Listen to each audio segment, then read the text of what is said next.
Au nom du Père, et du Fils, et du Saint-Esprit. Amen. La paix de Jésus soit dans votre maison, sa paix et sa joie. Alléluia. Eh bien, Jésus a la réponse au conflit en Ukraine. Nous en avons sa parole dans le Saint-Évangile selon Saint Luc. Saint Luc chapitre 14. Si un roi part en guerre contre un autre roi, ne va-t-il pas d'abord s'asseoir et voir s'il peut avec 10 000 hommes affronter l'autre qui en amène 20 000 contre lui? Sinon, quand l'autre est encore loin, il envoie une ambassade pour parler de paix. Alléluia. Merci Jésus.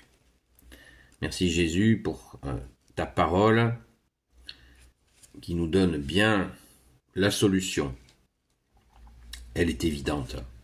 Au lieu de ça, nous vivons une espèce d'escalade dans le sens inverse, où il y a des gens qui fournissent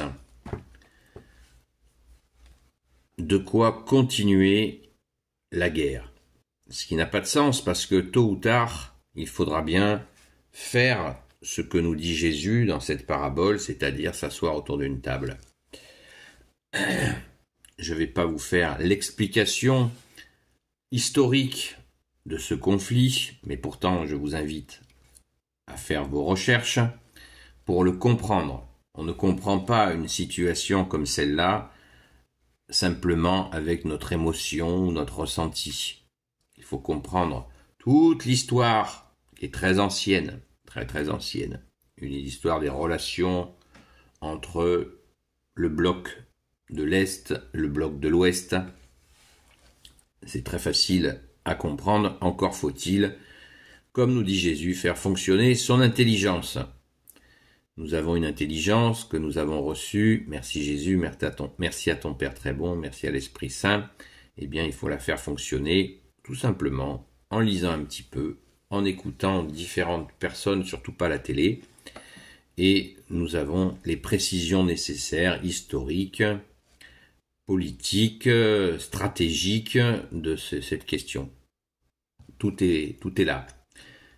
Et Jésus, toi, tu nous éclaires sur la vérité, car tu es la vérité, le chemin, la vérité et la vie, surtout la vie, car cette situation, le pourrissement de cette situation et son augmentation en tension ne mènera que plus de drames, de morts, de deuil, et c'est effroyable. Et la tyrannie que nous vivons veut nous pousser dans ce sens-là. Et la plupart des gens font comme si de rien n'était. C'est ça qui est le plus incroyable. Et pourtant, il y a un espèce de mouvement qui veut absolument nous emmener à participer à ce conflit, alors qu'il ne nous concerne en aucun cas.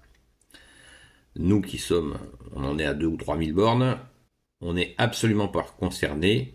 C'est une histoire très ancienne entre des créations d'États récentes, des occupations de telle et telle époque.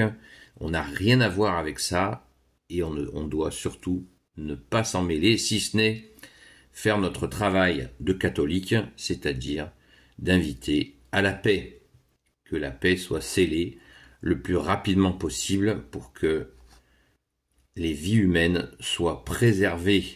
C'est le plus important. Merci Jésus d'entendre nos prières pour nous libérer, surtout libérer la France, qui est fille aînée de l'Église, le peuple franc, en te demandant pardon pour l'apostasie, parce que si nous sommes en tyrannie, c'est bien, parce qu'il y a apostasie. Donc il nous faut retrouver la foi et la force que tu nous donnes, Jésus, pour pouvoir sortir, accueillir la sortie de cette tyrannie que nous espérons le plus rapidement possible. Nous avons une tyrannie déguisée en démocratie, je vous le dis régulièrement, Pas trop souvent parce que c'est pas ma spécialité d'aborder ces questions-là pour une raison très simple, c'est que moi je n'impose pas mon point de vue, les faits sont là et c'est à chacun de faire son chemin. Jésus ne nous libérera pas sans nous. Ça, il faut bien en être conscient. Il nous libérera pas sans nous. Donc, il nous faut faire le travail d'écoute, de recherche, surtout pas la télé. La télé, jetez-la à la poubelle, afin de comprendre la situation. Elle est très simple. Mais charité bien ordonnée commence par soi-même. Il nous faut libérer la France. Et le seul libérateur de la France, c'est Jésus le Christ Jésus. Nous l'avons vu dans toute l'histoire. Sainte Jeanne d'Arc en est un point culminant. Merci à elle, qui est sainte patronne secondaire de la France, à qui je demande et nous demandons de prier pour nous, pour que nous soyons libérés de la tyrannie, exactement comme elle est venue envoyée par Jésus libérer la France de la tyrannie anglaise et bien sûr de ceux qui avaient collaboré à cette tyrannie anglaise de l'époque. Là, nous sommes aussi dans une tyrannie qui est en complicité avec d'autres puissances, et notamment la principale, qui sont les ténèbres. Donc une tyrannie s'appuie sur les ténèbres. Donc il nous faut l'exorciste suprême que tu es, Jésus, pour libérer, exorciser la France, mais pour ça, il nous faut prier, prier, prier et prier encore. C'est un jour très bien choisi pour parler de cette question-là, car je ne considère pas que c'est la fête nationale, le 14 juillet. Le 14 juillet, la fête nationale, c'est le 15 août. Par tradition, en France, bien avant l'abominable révolution satanique de 1789, eh bien, nous fêtions la fête de la France, c'est le 15 août. Et car la Sainte Vierge est reine de France. Et donc, nous n'avons qu'un roi, c'est toi, Jésus. Et il nous faut prier, prier, prier pour que, bien-aimé Jésus, tu nous sortes de cette situation. Le 14 juillet, lui, est une opération de galvanisation de la société faussement démocratique qui est très récente, qui est arrivée entre 1800, dans les années 1840, un peu avant ou un peu après, je n'ai plus la date exacte, on s'en fout. Enfin, s'il y en a qui ont l'information, c'est toujours intéressant, il faut toujours être précis. Mais voilà, c'est une opération qui a conduit à gonfler l'orgueil national français dans le mauvais sens du terme, dans le sens militaire d'ailleurs. Quelques temps plus tard, ça a été une déculottée en 1870, une guerre perdue contre la Prusse, contre l'Allemagne, et qui a conduit à tout le reste. Voilà, donc quand on joue sur ce terrain-là, on s'écarte de Jésus qui est la paix, nous venons de l'entendre, et il nous faut rester dans la paix et ne pas se gonfler d'orgueil, ce qui mène à toutes les catastrophes. Restons humbles devant ta face, ô Jésus. Amen.